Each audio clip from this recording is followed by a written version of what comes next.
साम्राज्य मौर्य काल के बाद नष्ट किया गया है। हड़प्पा कालीन मौर्य काल के बाद नष्ट किया गया है। राखी गढ़ी मौर्य काल के बाद नष्ट किया गया है। मोहनजोदड़ो का मौर्य काल के बाद नष्ट किया है। दोस्तों, आज मैं आप लोगों को फिर एक नए विचारों के साथ मैं आप लोगों के सामने हाजिर हूँ। सर्वप्रथम बुक समरी चैनल के सभी दर्शकों को मेरा सादर प्रणाम, नमस्कार। बिना कुछ देर किए हुए जल्द से मैं इस पैटर्न पर आता हूँ। दोस्तों, हमारे भारत के अंदर एक सभ्यता जो मौर्य काल के पहले की सभ्यता, सिंधु घाटी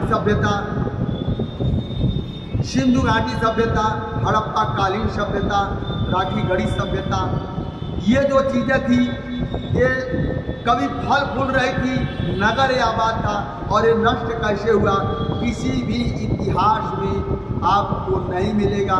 ये कब नष्ट हुआ, कैसे नष्ट हुआ।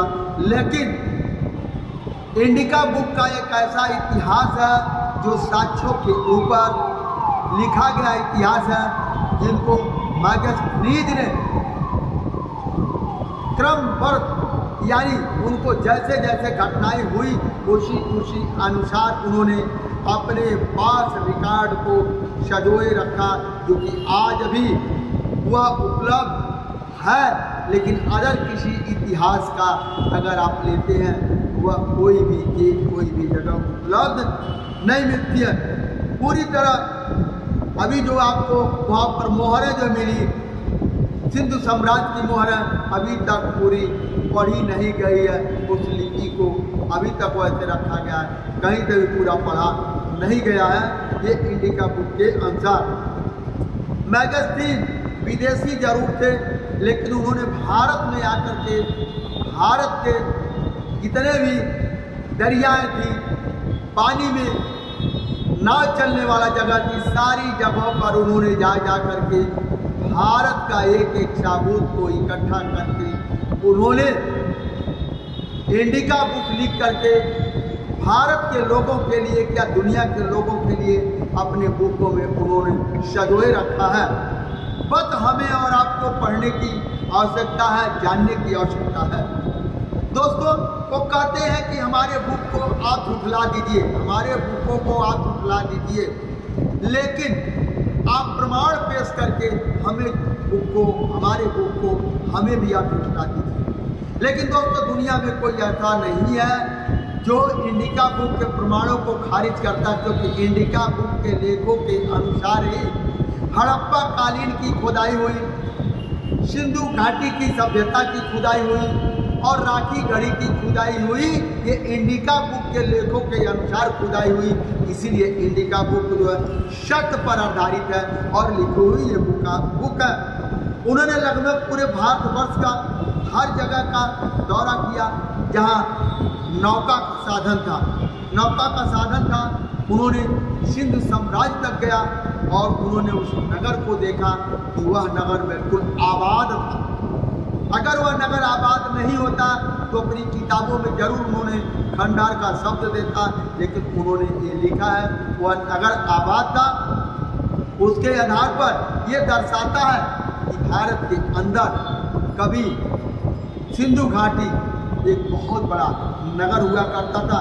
इस वर्णन को उन्होंने ऐसे दर्शाया है जैसे मानो कि दुनिया में कोई सिंधु घाटी सभ्यता जैसे दुनिया में कोई नगर कोई शहर न हो। पश्चिम अर्थात आज़ादी से पहले पंजाब का ब्यौरा अगर देखा जाए तो पाकिस्तान है, वो सिंधु साम्राज्य का एक हिस्सा हुआ करता था। वहाँ बहुत सारी खुदाइयों में बहुत सारे लिपि मिले हैं, बहुत सारे भाण मिले हैं। ये किसके अनुसार? इंडिका बुकों के अनुसार उन लोगों ने खुदाई किया जो सबूत मिले। लेकिन उन्होंने पूरी यात्रा में कहीं भी इंडिका बुक के मैगजीन ने इंडिका बुक में अपने पूरी यात्रा के दौरान कहीं भी इस नगर को नष्ट होते हुए नहीं दर्शाया है। कहीं भी इस नगर को नष्ट होते हुए नहीं दर्शाया है, सुनने के लिए भी नहीं मिलेगा। कि कहीं किसी देवी देवता ने इस नगर को नष्ट किया हो। ऐसे कैसे संभव है? तत्कालीन पंजाब वर्तमान के पूरे पाकिस्तान तथा यहाँ भारत के पंजाब हरियाणा आदि के क्षेत्रों में उन्होंने चप्पा छान मारा और उन्होंने टूटा हुआ स्तूप, बर्बाद की हुई बस्ती नहीं कहीं दिखाई, क्योंकि तब उनके समय में, मैगस्टीन के समय में ये सब कुछ आबाद था, कहीं से कोई नष्ट नहीं था। लेकिन इसे मौर्य काल खत्म होने के बाद में नष्ट किया गया। कौन नष्ट किया है ये आप लोगों को मैं जल्द ही बताने वाला हूँ। राजाओं, अगर मैगस्टीन 183 ईसा पूर्व से 10-20 साल बाद भारत में आए होते तो ऐसे कदापि नहीं कर सकते थे, क्योंकि तब विदेशी लोगों का भारत पर कब्जा हो चुका था। 10-20 साल बाद मैगस्टीन के 10-20 साल बाद